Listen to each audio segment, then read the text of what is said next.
9/11. We now call the PlanRVA Commission October 13, 2022 full commission meeting to order.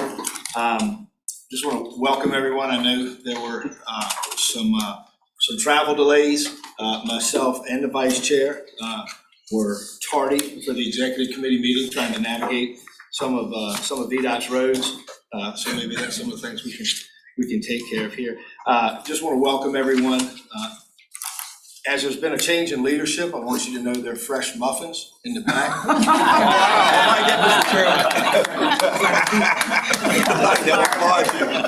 Trying to keep my campaign promises. It works.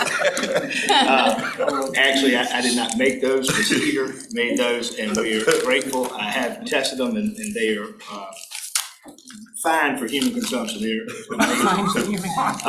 With that, I'm going to ask Mr. Peterson, if he would lead us in the Pledge of Allegiance. The pledge to the flag of our nation. I pledge allegiance to the flag of the United States of America and to the republic for which it stands, under God, indivisible, with liberty and justice for all. Thank you, Mr. Peterson. Next item on the agenda is a roll call of attendees and a certification of the quorum. Ms. Firestone.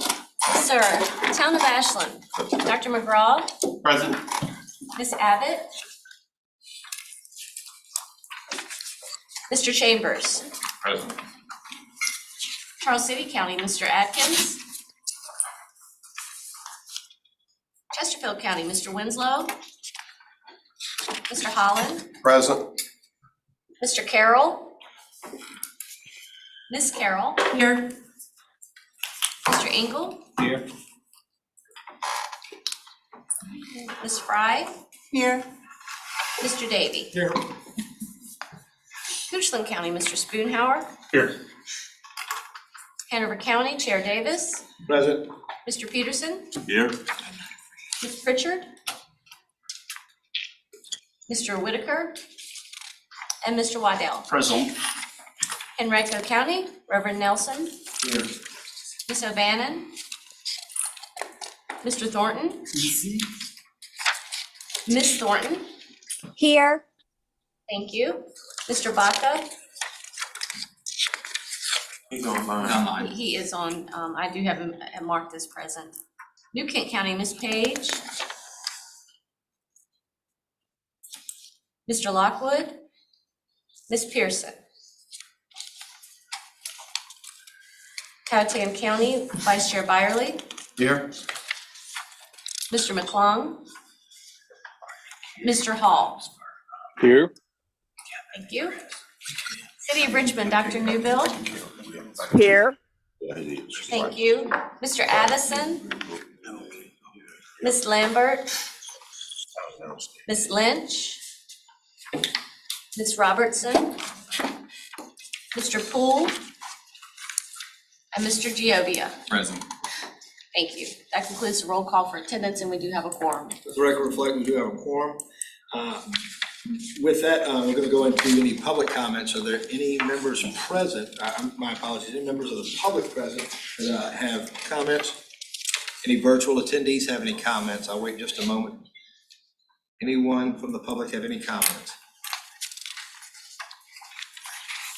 Seeing none, we'll move to item number 2, consent agenda. Are there any amendments to be made? Anyone request any amendments to the agenda?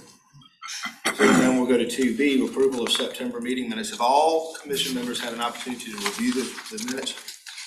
Move for approval. We have a motion for approval. Second. We have a second. Second. All those in favor will take a roll call vote. Actually, can I do this by voice vote? Very well. All those in favor, please audibly indicate by saying aye. Aye. Any opposed? Motion carries. Approval of minutes. And the consent agenda, is there a motion to approve any remaining items on the consent agenda? I think those were the only 2. Anything further? Okay, very well. We'll move forward. Standing committee reports. So we do have executive committee and chairman's report. We're going to talk about a number of different things. I'm going to turn it over for the administrative purposes to Ms. Heater, but we have gone through the MOU. Myself and Vice Chair Byerly were just commenting. I want to give a lot of credit to members of this body as well as the CVTA. We know this was not an easy process. There were concerns, I believe, on both sides, and probably a little bit more concern from PlanRVA because we've been established a little bit longer and we run in a particular way, and there were some concerns on what that might do with staff, some of the interaction between PlanRVA staff and CVTA staff, and so the leadership came together, and I want to thank Ms. Heater and all the executive directors' support there, so thank you, Ms. Heater. But with that, I'm going to turn it over to Ms. Heater, talk a little bit about where we are and where we kind of finally landed. And I will let you know, the executive committee is going to bring this forward with a recommendation of approval, but I'm going to ask Ms. Heater if she gives an overview. Thank you, Ms. Heater. Thank you, appreciate that, Mr. Chair. Starting on page 7 of your meeting materials, you will find the draft document that is here for your consideration today. As Mr. Davis did indicate, the executive committee has recommended approval of this agreement. The CVTA has approved the agreement at their last meeting, so pending approval today, it will be ready for execution. The only change that has occurred since the last time we discussed this item is on page 2 of the agreement, page 8 of your packet, there in the track changes section. I know that at the last commission meeting, members of the full commission didn't have benefit of this copy. We showed it digitally, but it wasn't in your packet. It's just an information item. So we wanted to make sure that you saw that track change there very clearly. But there was that discussion about being able to review the relationship in the period between an ongoing renewal, I'll put it that way. So I wanted to be able to address that first and foremost. Just from a structural perspective, this will be the 3rd fiscal year that we would be entering into an agreement with the CVTA. This agreement is pretty substantially different than the prior 2 fiscal year agreements, mostly because as the CVTA has evolved and has a clearer picture of how its path forward with staffing, we wanted to make sure that the the MOU rather, provides for that. So I think about this in 3 kind of general buckets of services that PlanRVA is providing to the CVTA. First and foremost, you will find on page 2 in the executive director and dedicated staff support, that section of the scope of services is specific to resources that are employees of PlanRVA but are full-time dispatched, if you will, to the CVTA. Under that bucket of services, any personnel are supervised through the CVTA governing structure. So the executive director is accountable directly to the CVTA, not to me. And the matters related to addressing any deficiencies in personnel policy compliance, performance evaluation, direct supervision, all of those things are the responsibility of the CVTA governing structure. So PlanRVA is essentially providing in this agreement that is being assigned to that body. Should there be any issues that PlanRVA needs to address, the PlanRVA chair would communicate with the CVTA chair to be able to convey if there were any issues.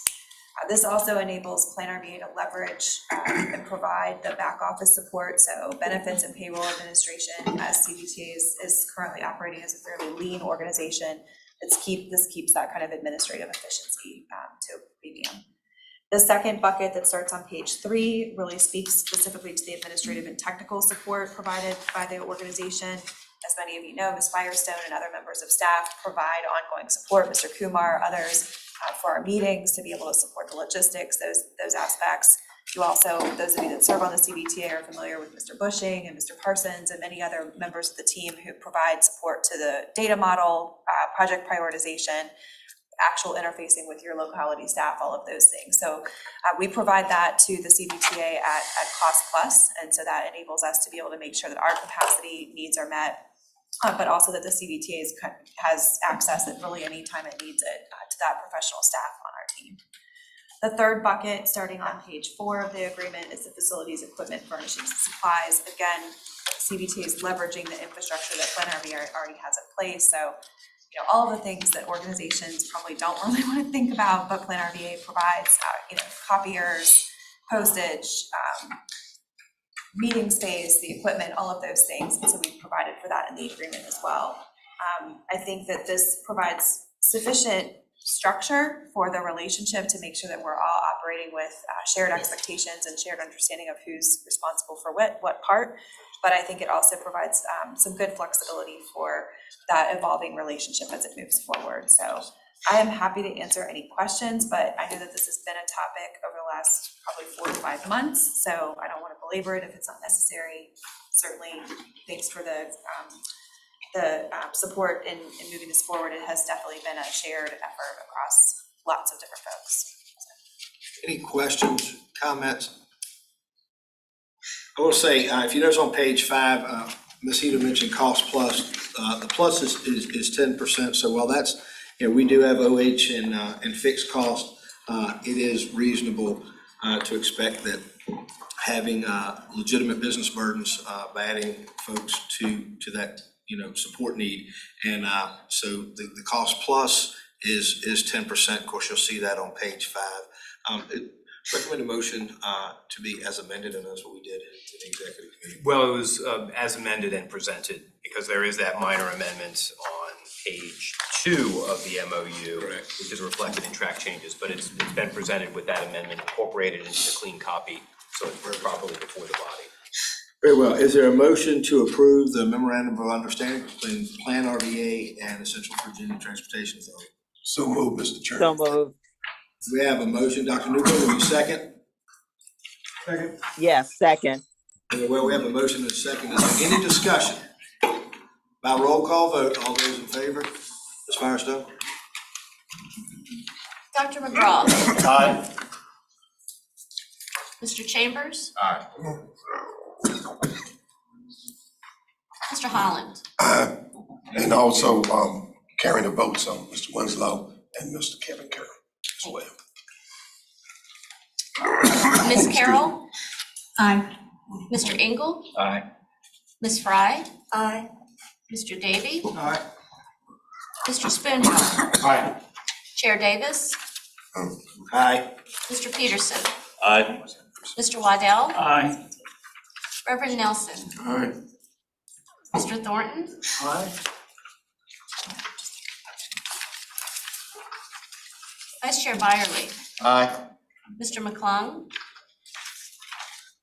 Oh, I'm sorry, I'm gonna back up and, Ms. Thornton, Aye. Mr. Baca.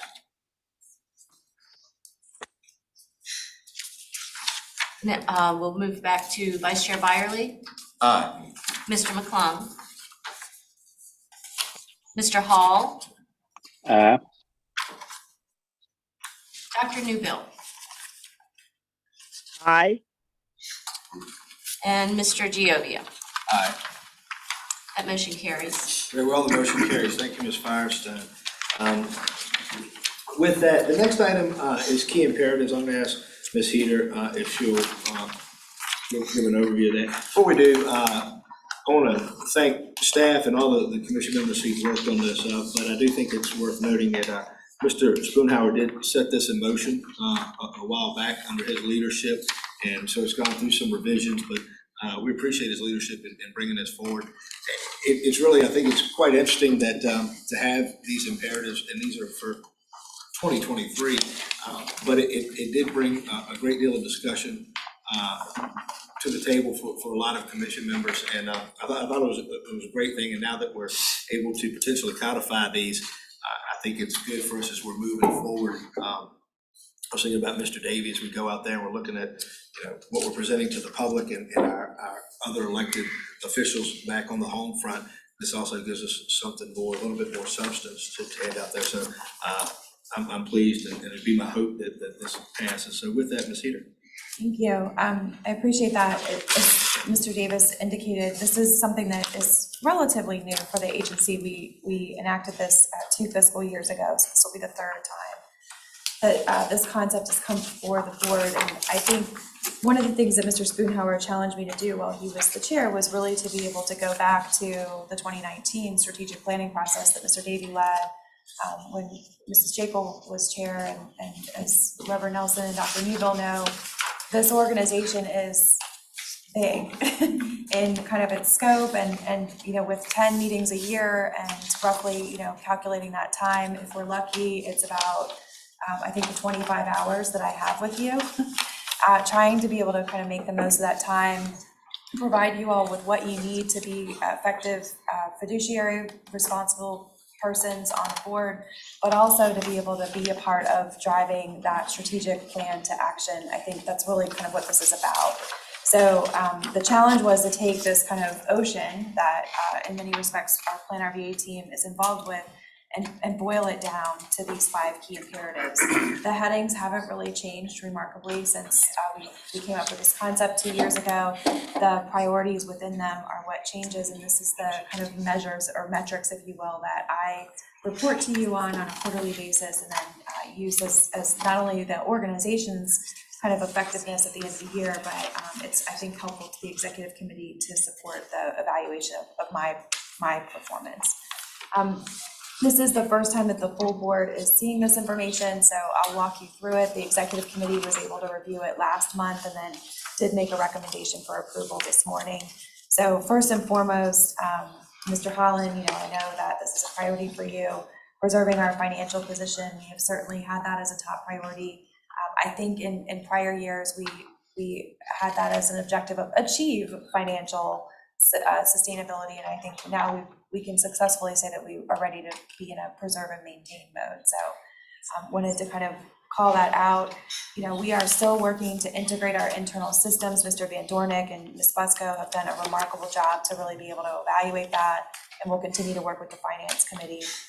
As we move into the new space, it gives us the opportunity to really look at our equipment and capital asset maintenance and management a little bit differently. So that will be something that is coming forward. And you already saw last spring when the budget was approved, this way that we're going to be able to produce the financials going forward for this fiscal year and beyond, according to our lines of business. So that's really critical to be able to support management decisions, but I think it brings a new level of transparency to our financial operations, how the programs and the work that we do are funded, and what's frankly financially beneficial to the agency and what's not.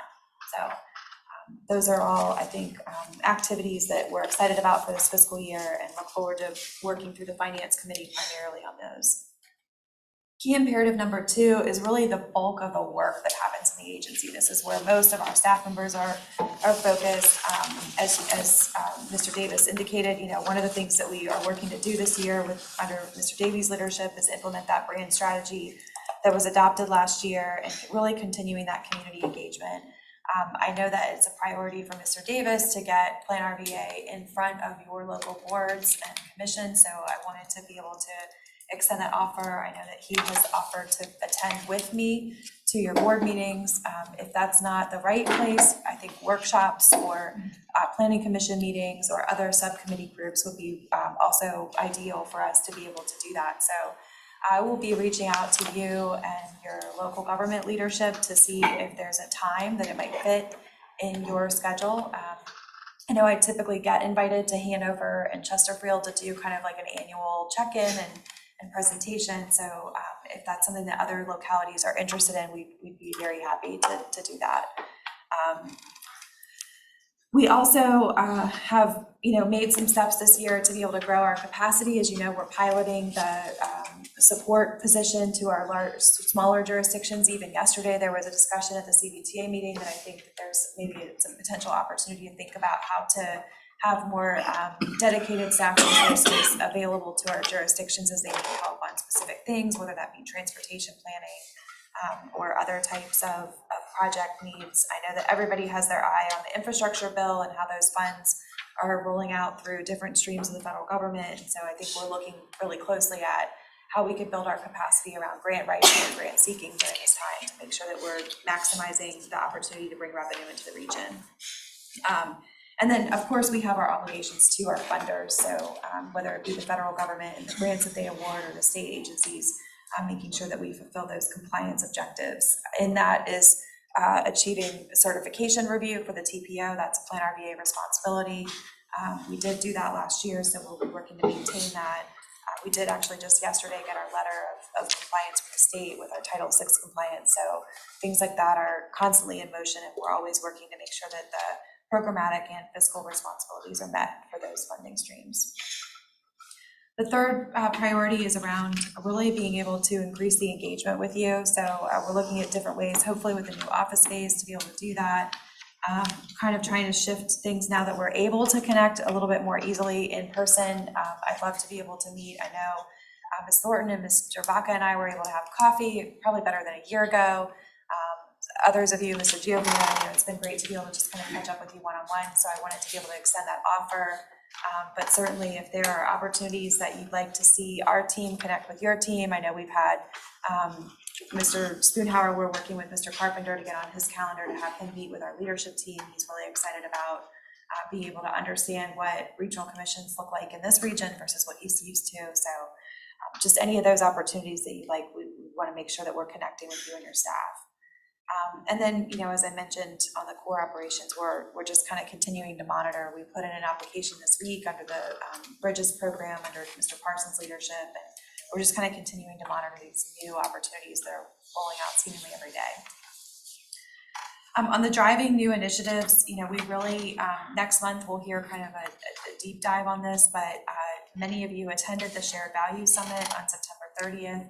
It is a responsibility of PlanRVA to, the code actually says that planning district commissions are responsible for preparing, and I use that word specifically because that is the language in code, a regional strategic plan.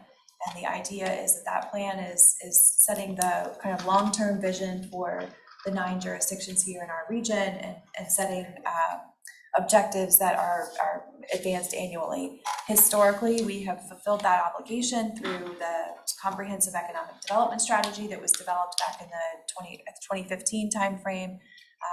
And then more recently, we used the Capital Region Collaborative. We are due to do kind of a full-on refresh of that.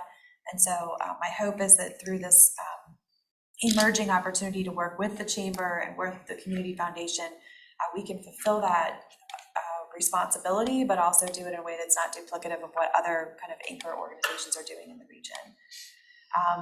I also think that the scenario planning work that the TPO is kicking off in conjunction with our long-range transportation plan for 2050 is a key part of that. And so we're trying to leverage as much as possible existing activity to make sure that we're fulfilling that responsibility, and honestly not creating just another plan for the region that sits on a shelf. So we're also doing a lot internally. As everyone knows, the last 3 years have been interesting, to say the least, in thinking about how to operate in a virtual and hybrid world. And I know our staff are very excited to be able to get kind of a little bit of stability with our office space move and everything like that. So just kind of continuing to review those policies and procedures and operational practices, which will be on the agenda actually later this morning as well, with your meeting priorities. And then finally, we have this bucket at the end on special priorities. The relationship with the CBTA has been an exciting one. When I think about the opportunity that we've had to be really kind of have front row seats to witness what has happened across the 9 jurisdictions. I mean, Mr. Thornton, the leadership that you have brought has really been remarkable. I think many people that have been around this table a lot longer than I have, I hope that it's exciting to think about the reality that we have this many projects that are moving forward. And the process, while it hasn't been always easy, it definitely has been exciting, and we're excited to be a part of that story and to support CBTA as it grows and evolves. I know that from our benchmarking that we do with Northern Virginia and the Hampton Roads Transportation Authorities, we've achieved in 24 months. This region has achieved in 24 months what it took them about a decade to accomplish. And I think oftentimes we're sort of held in comparison to what those 2 regions are doing, and they are often maybe a little bit flashier or vocal, but we're getting the work done here, and that's just really exciting. So to that end, we're constantly looking for meaningful opportunities to partner where it makes sense. We have this great partnership with the Friends of the Lower Appomattox River. the CBTA, the Emergency Management Alliance, really making sure that PlanRVA is staying in its lane, but stretching also to be able to make sure that we're leveraging the capacity that we have to its greatest effectiveness. So, and then, with our new space, I think it's a really exciting opportunity coming out of COVID and all of these different things to be able to reintroduce ourselves with the brand implementation and, provide. I can tell you just anecdotally from looking for meeting space around the region to accommodate this group and where we've come with technology, I think we're gonna have one of the premier meeting spaces in the region because it's been really hard to find other space that meets kind of our specifications. And so I look forward with a little bit of trepidation, but mostly excitement that I think our room is gonna be in hot demand. And I look forward to our meeting space being not only a hub for you all to get together, but for other community organizations, hopefully to be able to take advantage of. So that was a lot. And so I will pause there. Certainly would be happy to answer any questions, but that's kind of what's on deck for this fiscal year at a very high level. And if approved, we would use this as the basis for presenting to you each quarter where we are from a progress perspective. Thank you, Ms. Heater. Mr. Waddell. Mr. Chairman, I'd like to make a few comments, and I've got a couple of questions. First off, I'd like to applaud everyone's accomplishments on PlanRVA. And to your point, Ms. Heater, I think we have an organization that is effective and brings value to the region, and I'm proud to be part of this. I have spent some time in Northern Virginia and seen what they've got there. And to your point, we get the work done. I've seen that, and in part of one of the committees, I can see that we're making great efforts to showcase the value that we bring. In fact, I want to applaud everybody who's on the outreach committee, especially Mr. Davey, for his leadership to keep all of us in line and focused on the work product. Is a challenge, but as we go forward, I'm proud of what we're bringing forward, and I'm learning a lot too. So now my questions are under number three, pursue new opportunities. I know on staff we've got some grant specialists, or can you enlighten me a little bit as to the grant folks that we've got on staff? I'm just curious. Yeah, we actually don't right now have dedicated grant specialists. We have a number of staff members who have cultivated some pretty strong competency in grants kind of in their particular subject matter area. So Katie Moody on our team is a gifted grant writer. She's had a really strong track record, kind of a remarkable track record in writing grants to FEMA and the State Department of Emergency Management. So we have expanded the grant writing support that we provide through the Emergency Management Alliance fivefold in the last probably 3 years. We're waiting for the governor's announcement on our current thing, but I would say, probably 5 years ago when she came on staff, we were probably about $100,000 of grants a year. I think we're somewhere up to $400,000 a year, depending on kind of what the committee wants to pursue any given year. So she's been phenomenal in that area and growing that. Most of those grants are not for our operations, they're passed through and they're to support the jurisdictions in the region.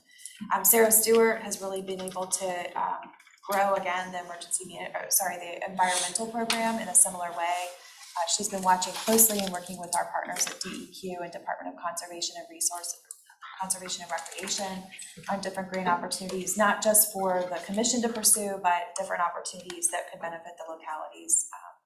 There's a lot happening, as you know, in the environmental compliance state, and frankly, a bit of a disconnect between the federal administration and the state administration. And so she's been really great at being able to think about how to navigate that and find federal opportunities that work in our region and work in the Commonwealth, because some of the priorities aren't quite the same. Transportation team, as I mentioned, Chet just hit the button on a grants.gov application. I can send out more information about that, but it has to do with rail infrastructure in the region and rail crossings. And so we're working to kind of build that, but we are interested in talking about how we might build our capacity even further to think about a dedicated grants resource. We used to have something like that, I think, decades ago. And then kind of the grant sort of space kind of dried up a little bit, but we think that it might be an opportunity to talk about how we might sort of think about that capacity again this year. Under number 5, advanced special priorities, reintroduce PlanRVA to the region. I haven't had a chance to, I forgot last night to look at VACO and VML's agenda for presentations coming up November and late October. Do we have a presence there, or do we plan a presence there? It's the same question I've asked. You've asked, yes, you have. Mr. Davis did ask me to plan to attend, and actually the conference for VACO is in Richmond this winter, so I will be planning to register and attend. I will check with our state, Virginia Association of Planning District Commissions. We lean on them pretty heavily, so I'll check and see if there's an opportunity to be a part of the actual formal agenda. I know that the VML conference just happened, and we typically are at that table as well. I would also say that we're co-hosts on all of the VACO regional meetings. So for most of our localities, that was hosted earlier this late summer, I guess it was. So staff to staff, I feel like we do a good bit of outreach there, but I think that there's more we could do to kind of connect the dots. Many of you are on committees with VACO, and so we can talk about that, and that might be an area to kind of think about more intentionally. And this might be off topic, but is there any way with VACO that somebody like me could sneak in the back door and listen to what's going on without having to formally register? We can probably do a little bit better than sneaking you in through the kitchen, Mr. Waddell, but yeah. My favorite place. We'll reach out and see if there's some opportunity to participate in some of the breakout sessions. Thank you. For those judges, for commission members, yeah, thank you. Thank you. And Anything- I'm sorry. Anything further? One quick comment. I'm familiar with objectives, goals, and metrics of performance, but this is a new category, imperatives. Is that even a stronger goal, or is it? It's almost a facetious question. I apologize. I will defer to Mr. Spoonhauer, but I think part of this isn't as scientific perhaps as like the typical kind of measurable goals and outcomes. We wanted to be able to have a framework that I can spout off, and I'll get my speech a little bit more condensed as we go on, but where I can spout off, kind of like what are the big 5 things, and then be able to move tracks of activity past that. I think, frankly, this is more of a tool for me to be able to communicate with our chair and executive committee about what's happening and why we're doing certain things, and stay kind of garnered to that compass. But it also helps to be able to track kind of the bodies of work. But the word imperatives, I think, is more kind of derived out of this is what's most important this year. I sense a strong commitment and accomplishment. So Thank you, Mr. Waddell. Mr. Thorne? Yeah, Mr. Chairman, our comment is really to you. And I want to first of all thank Ms. Heater for what she does and the staff. So my comment has to do with benevolence and perspective. As I was looking at these imperatives, I'm hopeful that somehow embedded somewhere in here, we can have something about how we do and can support staff even more. Because staff are the persons we don't see that much, except for a few of them, and they get things done, and they do a Herculean job. But I think that we, as an august group, as we have here, we need to be a little bit more attentive to see how things are coming along, how we can assist, even like things such as morale, if there is such a thing that can be done. Because sometimes they do so much that we don't hear about it. So I'm going to suggest that let us take a little bit more, us being this group here, take a little bit more interest in that. And finally, I think that we also want to take a look at making sure that we are trying to buttress the right thing about staff too. We need to kind of look at inclusion, whether or not that's a part of how staff is coming along. Because Virginia's changing, we have new tools now such as the CVTA, and this is not the same region that it used to be. So I think it's very important for us to have a perspective of where we want to go and the tools we have to work with and support, particularly those persons in the background, because that's critically important in my opinion. Thank you, Mr. Thorne. Thank you very much. Anything further? All right, anything further, those online?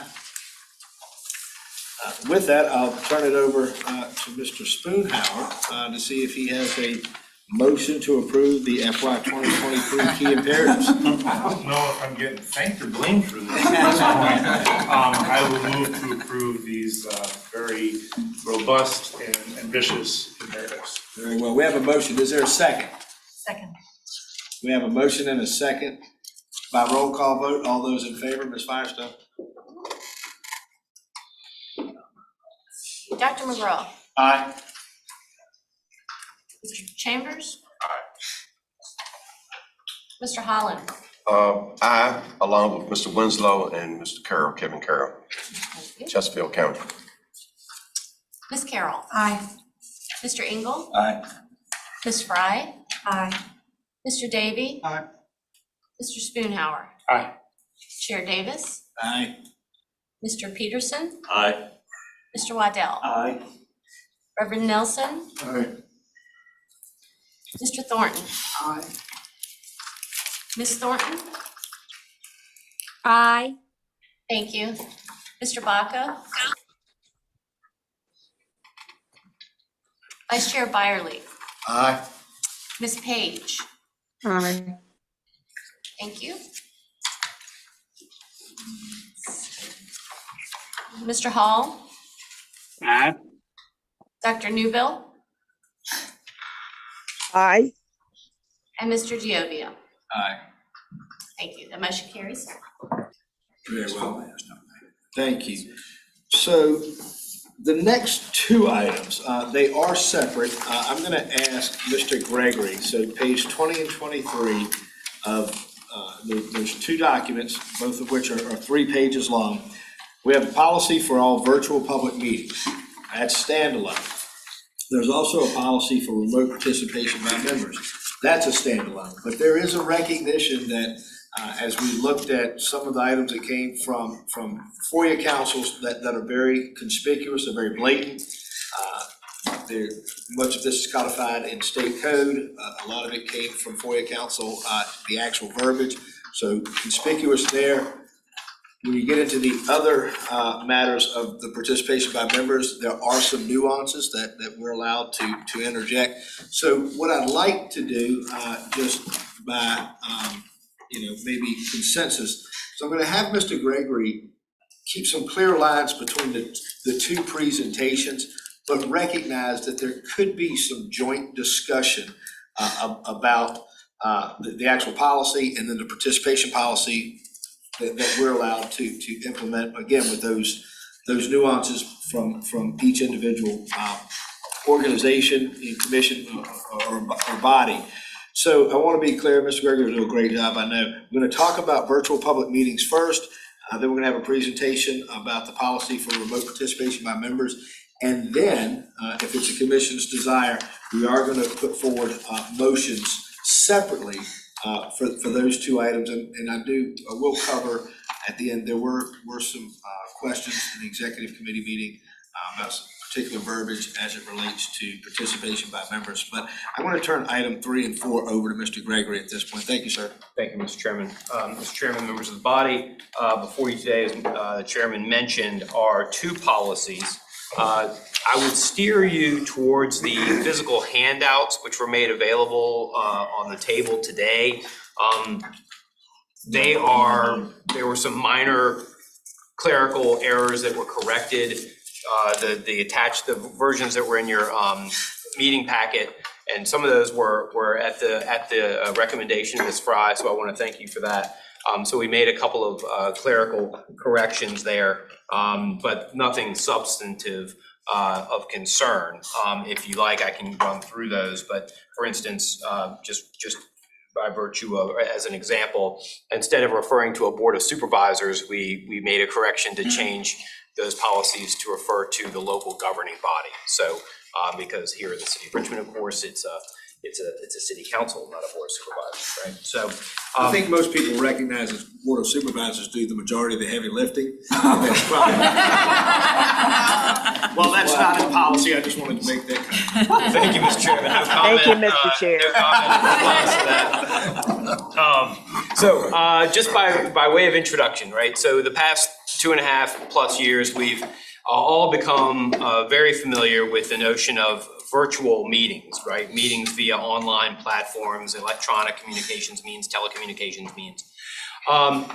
The Virginia General Assembly, in response to growing demand among the populace and among public bodies to maintain a certain level of flexibility to continue to meet via these newfound means, even after the COVID-19 pandemic is thankfully ebbing, made some changes to the FOIA law this past session. So and those changes came in 3 distinct buckets, if you will, to carry on with that metaphor. One bucket that you're not too concerned with today is public bodies in Virginia still under FOIA, under a sort of standalone now provision of FOIA, still will have the ability to meet by virtual telecommunications means in circumstances of a statewide or local declaration of emergency. Okay, so that capability is still there. If a declared local or state emergency is declared, then all public bodies have the capability or are authorized to meet by virtual or telecommunications means if warranted. What we're concerned with today are new provisions of FOIA, mostly new, newly codified, that allow public bodies, certain public bodies, to meet by all virtually by telecommunications means. And that applies to certain bodies, particularly regional public bodies like this, or state agencies or other public bodies. It does not allow, the state law does not allow local governing bodies to meet by all virtual telecommunications means. So your town council, your city council, your board of supervisors cannot meet by all virtual telecommunications means or all virtual electronic means. But regional bodies like this are authorized to do that under new provisions of FOIA. Now, in order to do that, you have to, number one, adopt a policy like what you have before you today, and you have to comply with that policy strictly.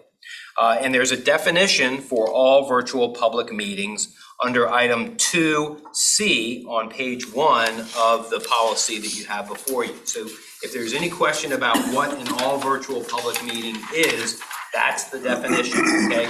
And that would mean that all members of the public body are dispersed, whether it be at their home or their office or at their vacation spot or at some, work meeting or conference or what have you.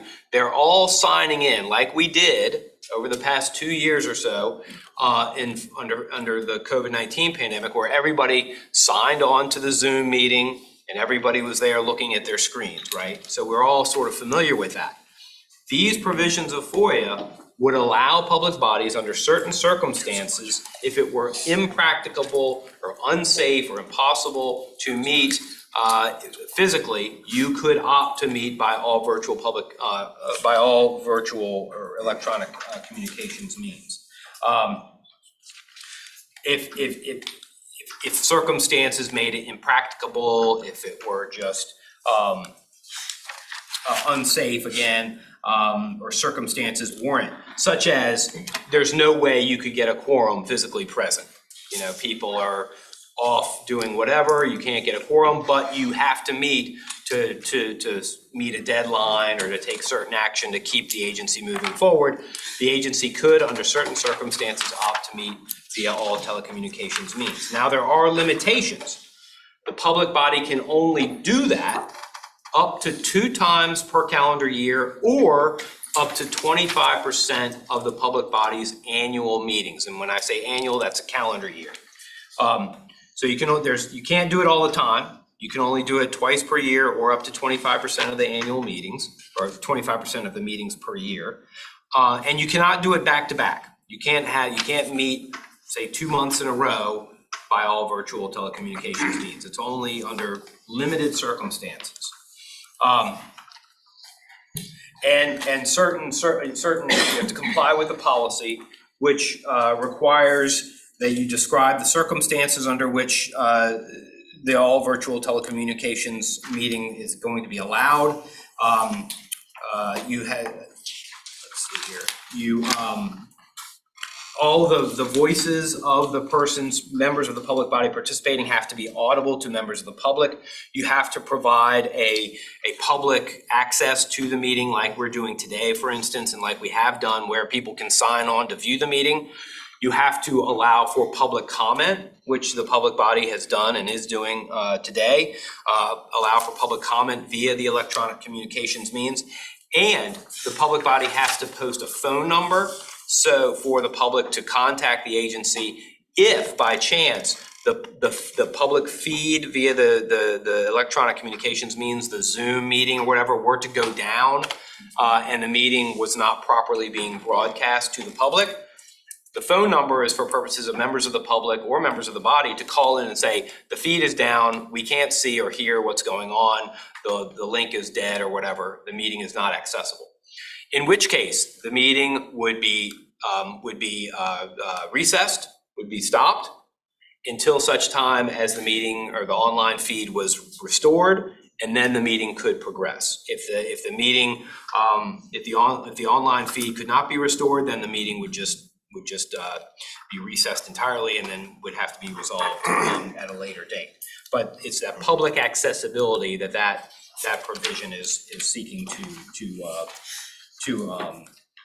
provide for.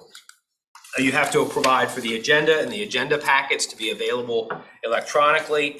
You have to, again, allow for public comment. And no two members of the public body can be together in a single location.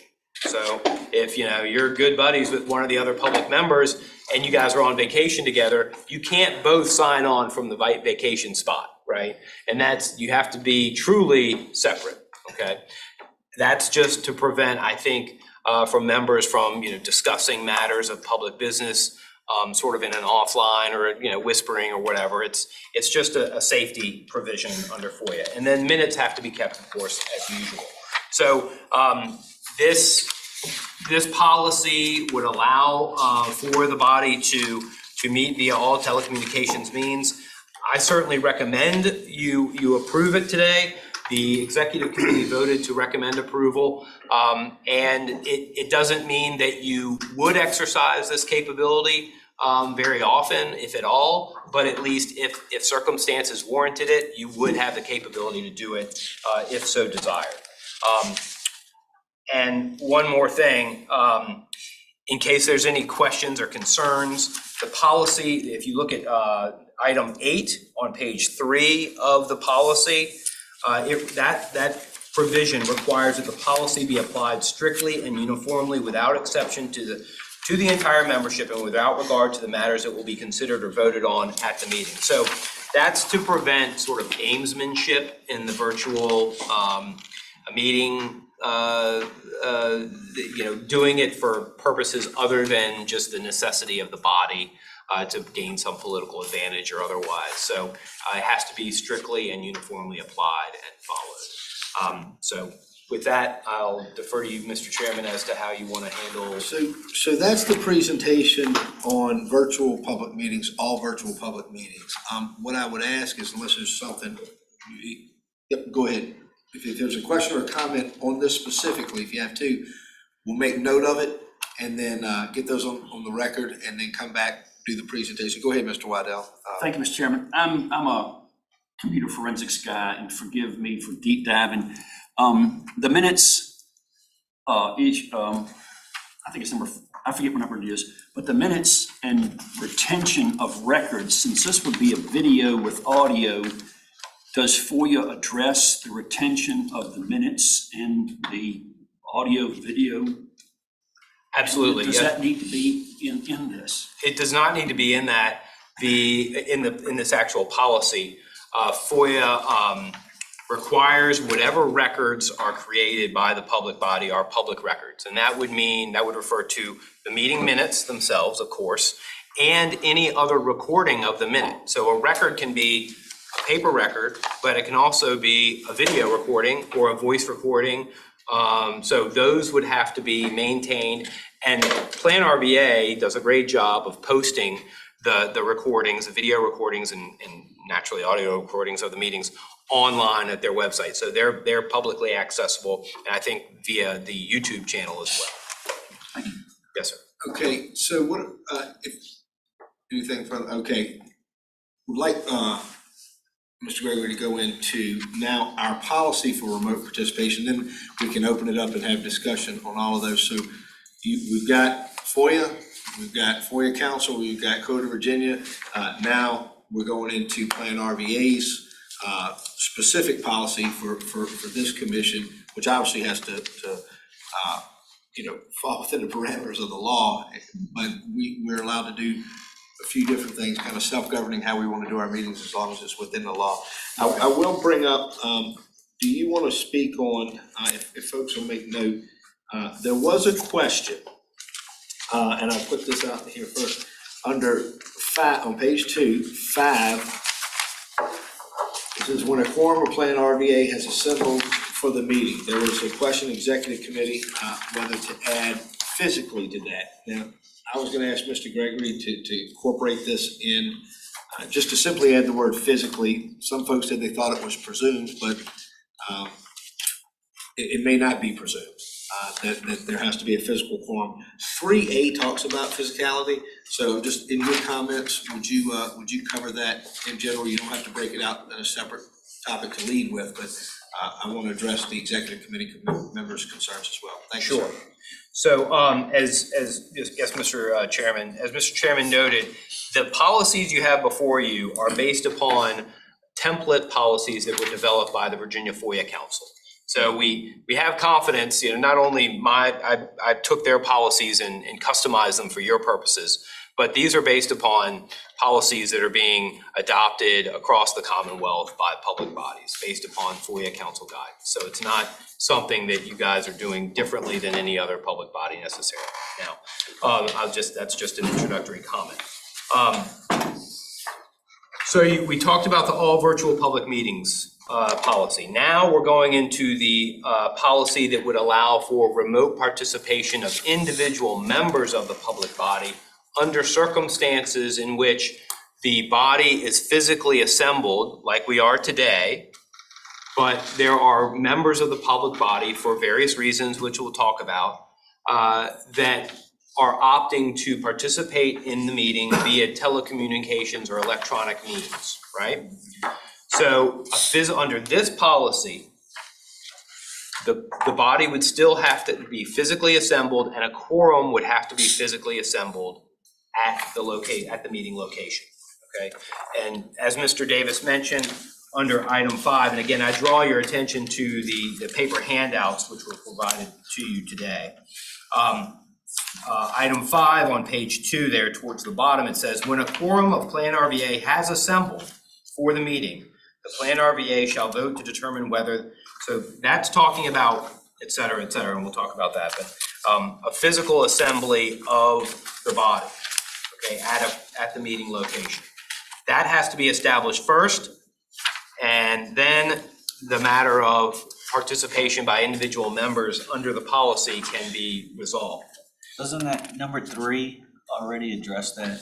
You have to be physically assembled before you get to number 5? That's right. Under item 3A, that addresses the physical assemblage of the quorum. Okay, so that's clear, right? Now, under certain thank you. Under certain circumstances, members of the public body can request to be able to be able to participate in the meeting by electronic communications means. For instance, excuse me, if they are if they have a temporary or permanent disability that prevents their physical attendance at the meeting, they may be able to participate by virtual telecommunications means. Or if a medical condition of a member of their family requires them to not attend physically, they have to be there to care for that person at their home or elsewhere, they may be able to participate that way. If the member's residence is more than 60 miles away from the physical location of the meeting. They may opt to participate virtually, or, and this is sort of the catch-all provision, the member is unable to attend the meeting due to a personal matter, and they identify with specificity the nature of the personal matter. They may be allowed to participate virtually via telecommunications means. Okay, so if any of those criteria are met, they would then request permission by the chair ahead of the meeting, or at the time of the meeting, it's not specific, but preferably ahead of the meeting to participate via telecommunications means. The chairman, assuming that the rationale for that is compliant with the policy and compliant with FOIA, the chairman could approve their participation in the meeting via electronic means. And then when the meeting time were to come, he would explain to the public body that we are here physically assembled for the meeting. Mrs. X has requested to participate via telecommunications means because she has a medical condition or a physical disability, or a member of her body or of her family has a medical condition that prevents her physical attendance, or she's more than 60 miles away. That would be rare in this body, but it happens, it could happen. Or the member is unable to attend because of a personal matter. Now that personal matter has to be specified. You know, it could be, I'm on vacation, I'm in Honolulu, Hawaii, and I can't be there. I'm at a work meeting off-site or out of state, or I'm at a conference, or my car broke down, or whatever. I can't get there, so I want to participate via telecommunications means. If it meets any of those criteria, then the chairman would report that he has approved that, and the body would be asked to vote to approve the chairman's compliance with the policy, okay? So as long as the policy is complied with, the body would vote to recognize that the chair has complied with the policy in approving that participation. Now, there are limitations, of course, on the number of meetings that the individual member can participate via these electronic communications means. They can only do that, like the all virtual policy, up to 2 meetings per calendar year, or 25% of the public body's meetings within that calendar year, whichever is greater. Okay, I haven't done the math to determine, you know, how many meetings is 25%, but that would have to be complied with. And just to resolve any concerns, because about how the policy were applied, I would draw your attention to paragraph 8 on page 3 of the policy. So there was a concern that, you know, public bodies or members of the public body could use these policies in sort of a nefarious or politically advantageous way, or exploit the policy to gain an advantage in a particular meeting or concerning a particular matter that may be before the body. So in order to prevent that, the policy has to be applied strictly and uniformly without exception to the entire membership, and without regard to the identity of the member requesting remote participation or the matters that will be considered or voted on at the meeting. So there's it has to be applied uniformly, objectively, fairly, and there's oversight and transparency as to the policy and how it's being applied to any individual member or any individual circumstance, right? So that's the policy. I think I've covered just about everything. And of course, you've had an opportunity to review it. And of course, we have experience with this, not only over the past 2.5 or plus years, but even today with certain members of the public body participating via electronic communications means. I think we've all become familiar and comfortable with that. And so with the executive committee, I would certainly recommend to the public body or to the body that you all adopt this.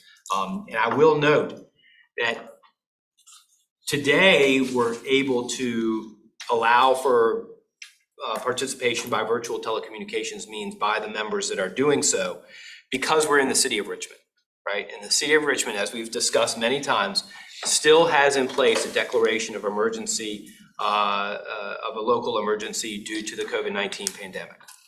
Now, Next month, when the body is scheduled to meet in Chesterfield, down at the VDOT facility, Chesterfield does not have that declaration in place.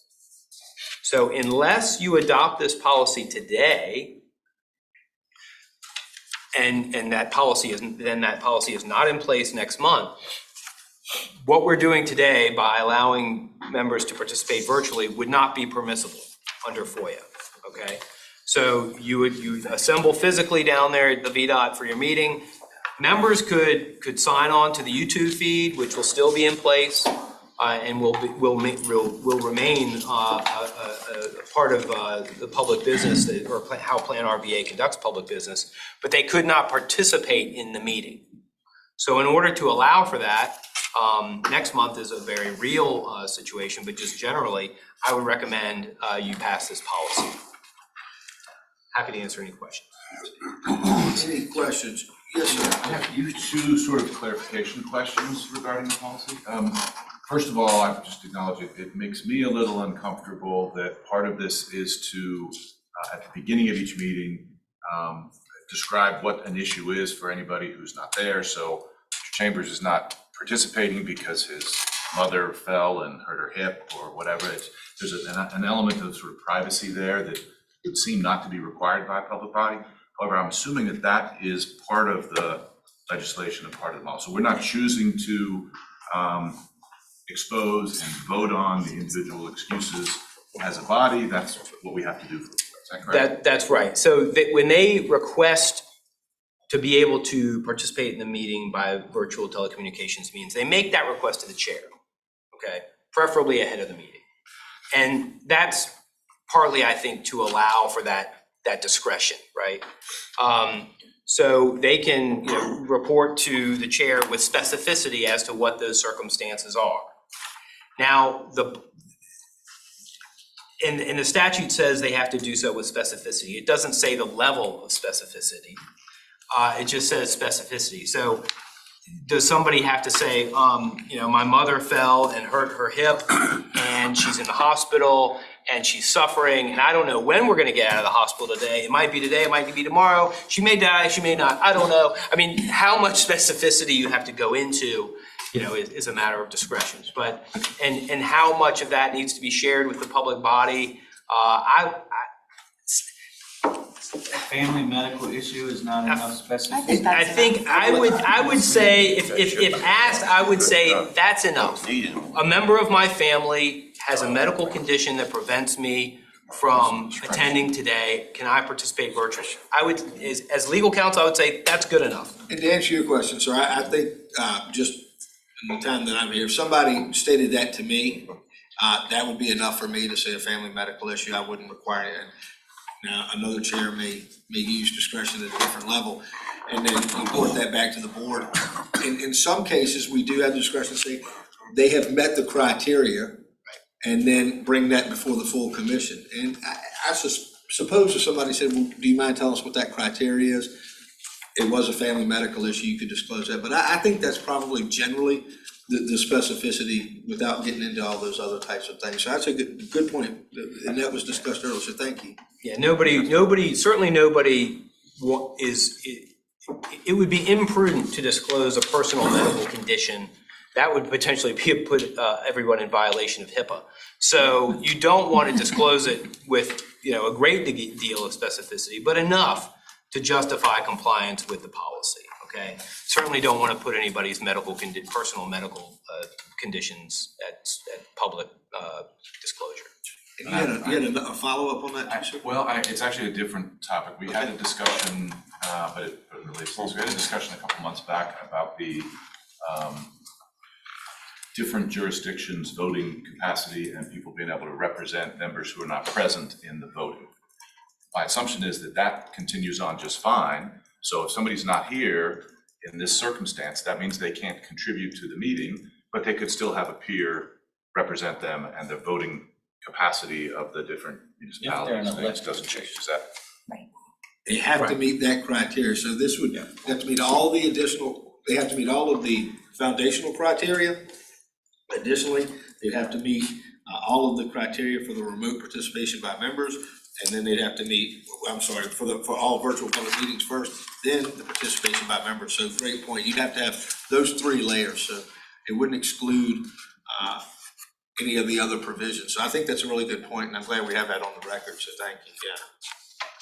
Mr. Waddell. To address the earlier point about disclosure of private business, section, number 8, without regard to the identity of the member requesting remote participation, doesn't that satisfy the anonymity? No, that's talking about, that provision number 8 is without regard to the identity of the person, meaning an individual member should not be prejudiced, right? So if, should not be prejudiced in their ability to exercise or to be able to participate under this policy. So, you know, if the chairman doesn't like the way that member X is expected to vote on a given topic, and he can't exclude that person or say, no, you can't participate virtually simply to gain a political advantage, right? So that's without regard to the identity or the way somebody might be expected to vote on a given matter or what's on the agenda, that's what that item is addressing, okay? Yes, sir. And to be clear, there's no anonymity because we have to know who's not here. That's right. But it does prohibit any type of prejudice for the individual based on anything. There's no prejudice allowed to be taken. To Mr. Gregory's point, this was talked about in some other areas, particularly down at the General Assembly. As they caucus, we in local government don't caucus. Somebody could not be excluded because maybe they caucus with a different opinion. So it's without regard to the individual, it's with regard to the circumstance. That's what that clarification. Yes, absolutely. Anything further? Anything from those online? Okay, from an administrative matter, we're gonna handle policy for all virtual meetings. Again, 3-page document starting on page 20 in your agenda packet. Is there a motion to adopt the policy for all virtual public meetings? Mr. Chairman. Mr. Waddell. Thank you. I move that. Mr. Waddell, you got a second? Yes, thank you. We have a motion and a second. Is there any further discussion? Time is everything. By roll call vote, Ms. Firestone. Dr. McGraw, Aye. Mr. Chambers, Aye. Mr. Holland, Along with Winslow, Carol. thank you. Ms. Carroll. Aye. Mr. Engel, Aye. Ms. Fry, Aye. Mr. Davy, Aye. Mr. Spoonhour, Aye. Chair Davis, Aye. Mr. Peterson, Aye. Mr. Waddell, Aye. Reverend Nelson, Aye. Mr. Thornton, Aye. Ms. Thornton. Aye. Thank you. Mr. Baca? Ms. Page? Aye. Thank you. Vice Chair Byerly? Aye. Mr. Hall? Aye. Dr. Newbill? Aye. And Mr. Giovia? Aye. Thank you. The motion carries. Motion carries. Before we go into item number 4 for proposed motion, there was a question, Mr. Spoonhour, you brought up an executive committee as it relates to item 5A on page 2 of 3. It says when a quorum of PlanRVA has assembled, did you have a desire? 3A talks about physicality. I don't know if they overlap, but did you have a desire to amend that? Would you like physically in there, sir? I feel like that was brought up and It was. there's a previous piece that adds that certification. So you're fine with it I as think it it's stands? fine. Very well. Is there, pardon me, any further discussion? Very well, hearing none, is there a motion to adopt the policy for remote participation of members? So moved. We have a motion So by moved. Dr. Newbill, will you second? Second. We have a motion and a second. Is there any further discussion? By roll call vote, Ms. Firestone. Dr. McGraw? Aye. Mr. Chambers? Aye. Mr. Holland? Along with Winslow, Carol. Ms. Carroll? Aye. Mr. Engel? Aye. Ms. Fry? Aye. Mr. Davy? Aye. Mr. Spoonhour? Aye. Chair Davis? Aye. Mr. Peterson? Aye. Mr. Waddell? Aye. Reverend Nelson? Aye. Mr. Thornton? Aye. Ms. Thornton? Aye. Thank you. Ms. Page? Aye. Vice Chair Byerly? Aye. Mr. Hall? Aye. Dr. Newbill? Aye. Mr. Giovia? Aye. That motion carries. Very well, motion carries. Mr. Peterson? Now that we've passed these two policies. Yes, sir. I don't know how everybody feels here, but I've been very vocal about the fact that I think it's time for us to be meeting in accordance with our policies and not in accordance with the emergency declaration of only one of our jurisdictions. And as such, it may fail right off the bat. I might be the only one, but I move that we start meeting in accordance with our policies rather than the emergency declaration of the city of Richmond. So correct me if I'm wrong, thank you, Mr. Peterson. I believe now that we have these policies and we just voted to, and they both were approved, the motion's carried, that we are bound by these policies at this point. That's correct. I would also state that due to the City of Richmond local emergency that's still in effect, the body still has the capability to meet via all virtual means under those provisions of FOIA, or to allow individual members to participate via telecommunications means. It doesn't mean that the body has to do that, but you have that capability, and that's what we've been acting under, for instance, for today's meeting. Now you have the additional capability to act under your policies. I would encourage the body to move toward compliance with the policies only because the declaration of emergency order will not last forever, and you need to get used to working with these policies. We'll have a real world opportunity to do that next month when we meet down at the VDOT facility in Chesterfield.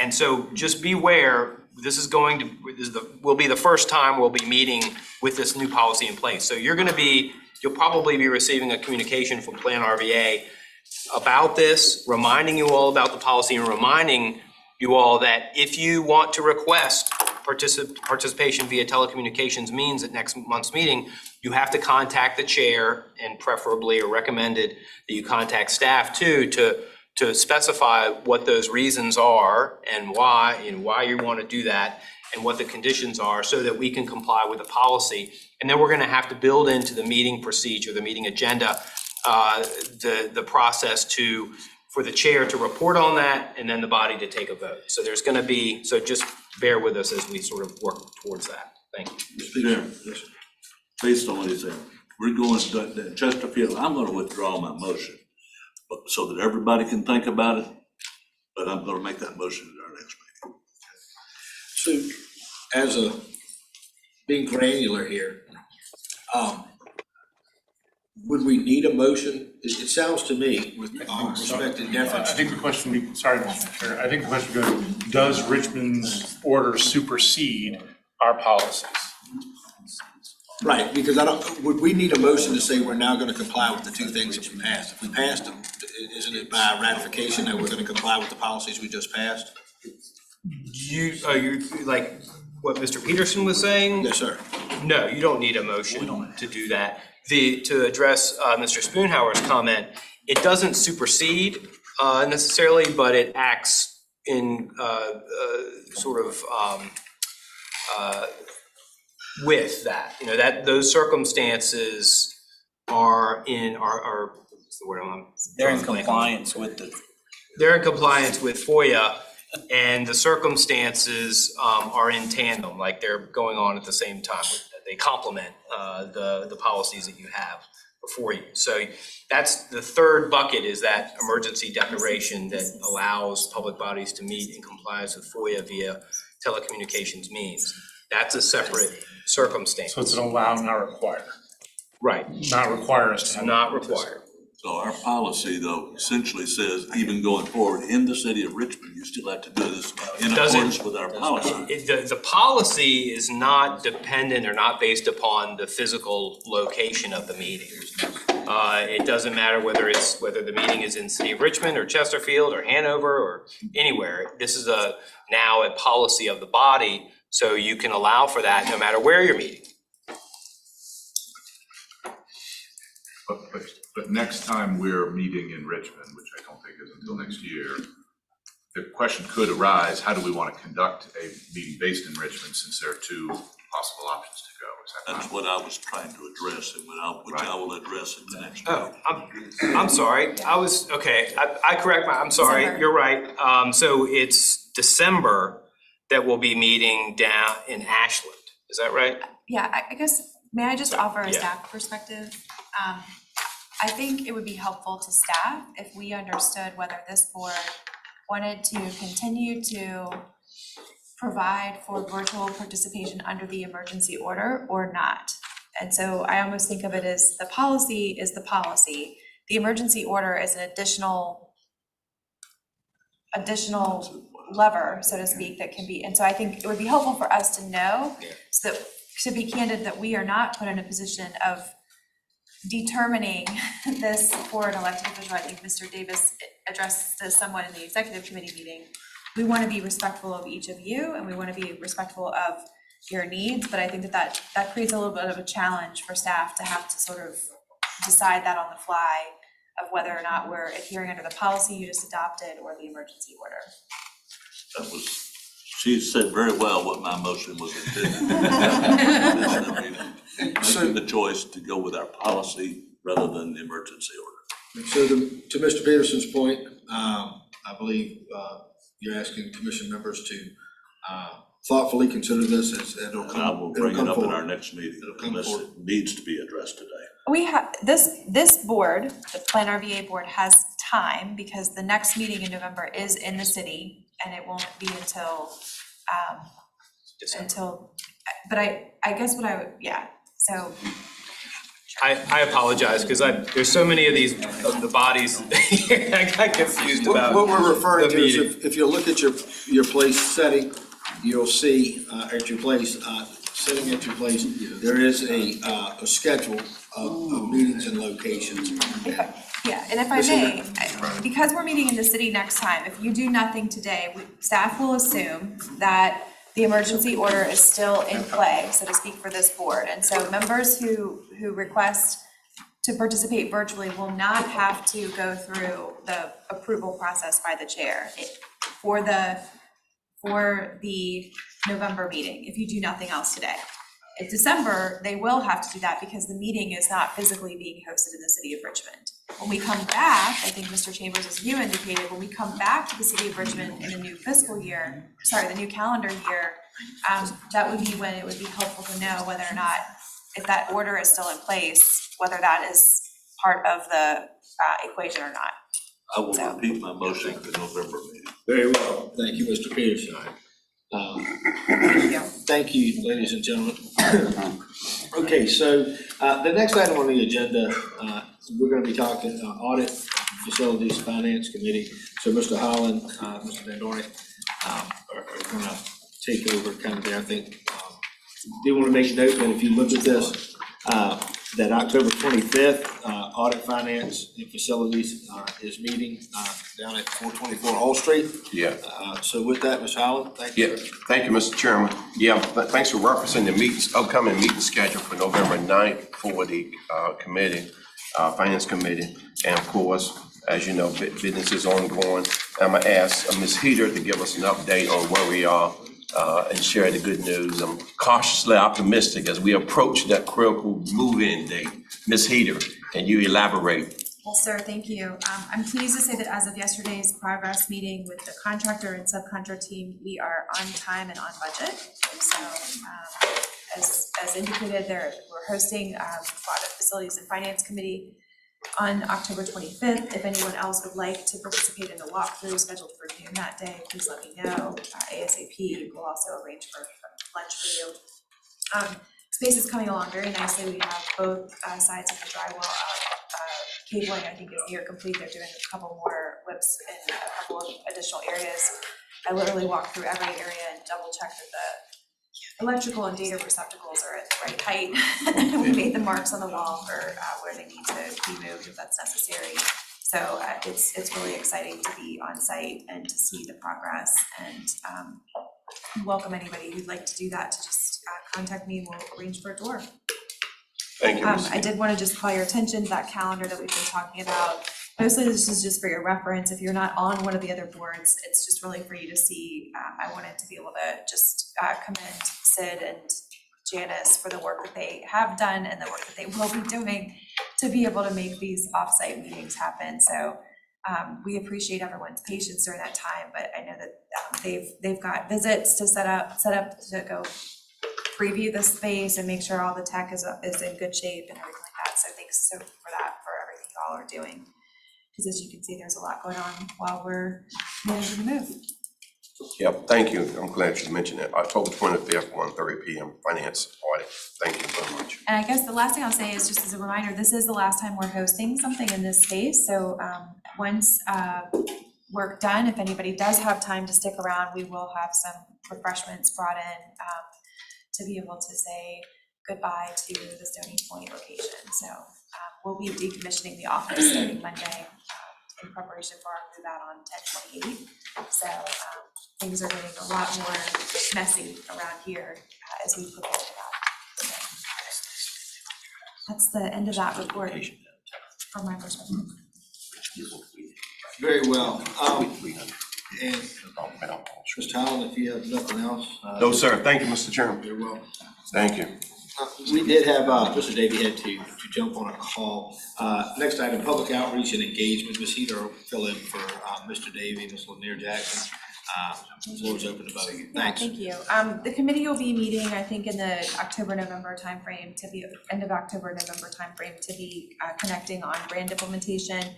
We're working with our partners on a set of deliverables. When the committee met last, they asked for sort of a defined set of what are going to be the next steps from this process and the timeline for delivery of that. I know Mr. Spoonhauer is volunteered to kind of help shepherd that, given his professional background. So we're meeting later this month with the team to talk through those items and more to come. So. All right. Next item is the executive director's report. Ms. Heater. I will, in the interest of time, just refer you to what's in the packet and say thanks to everyone. We are focused on the move, certainly, but also continuing to get the work done. So staff has done just a great job of being flexible during this time.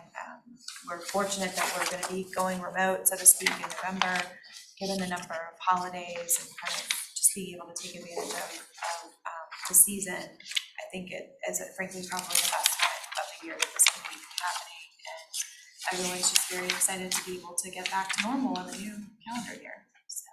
Thank you, Ms. Heater. Item number 4 is a special program. It's the PlanRVA's data analysis capabilities. By discussion, we're going to move that to the December meeting unless there's any objection. Very well. Prior to that, I'm going to turn the floor over to Mr. Spoonhauer for a special announcement. Mr. Spoonhauer.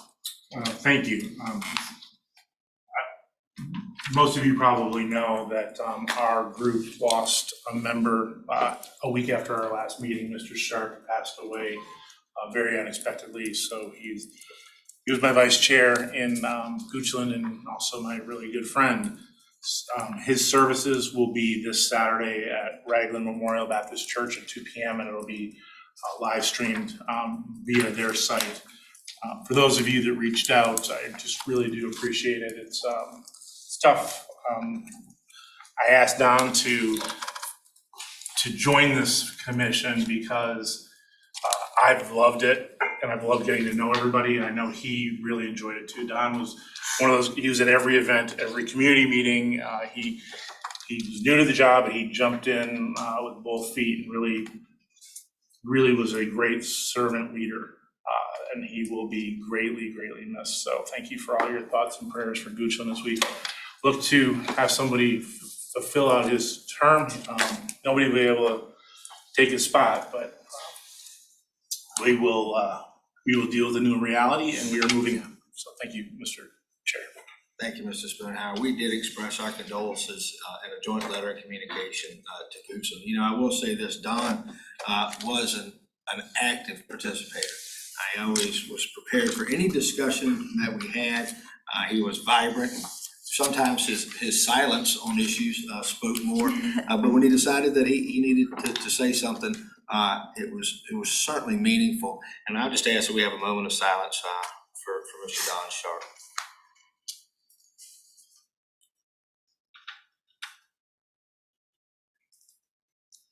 Thank you, and please, again, express our condolences to the folks at Goochland, as well as Mr. Sharp's family. With that, the time is 10:36. Is there any other business, Mr. Waddell? Just one comment, one question. Of the webinar that was put on September 29th by the Vice President and Regional Executive called Understanding the Richmond Region's Changing Economy. I took part in that, or I watched the webinar, found it very informative. I see it's on the blog, but not the replay. Can we put that up for the benefit of those that may not have been able to see that? I've learned a lot. Yeah, Sid, can you just double check? I think, yeah, it should, we'll make sure it's in the playlist. Thank you, Sid. Thank you. Appreciate that. Thank you. Yes, sir. Anything further? Seeing none, the time is 10:37. This meeting is adjourned. Can you stick around? I know it's early, but there's pork barbecue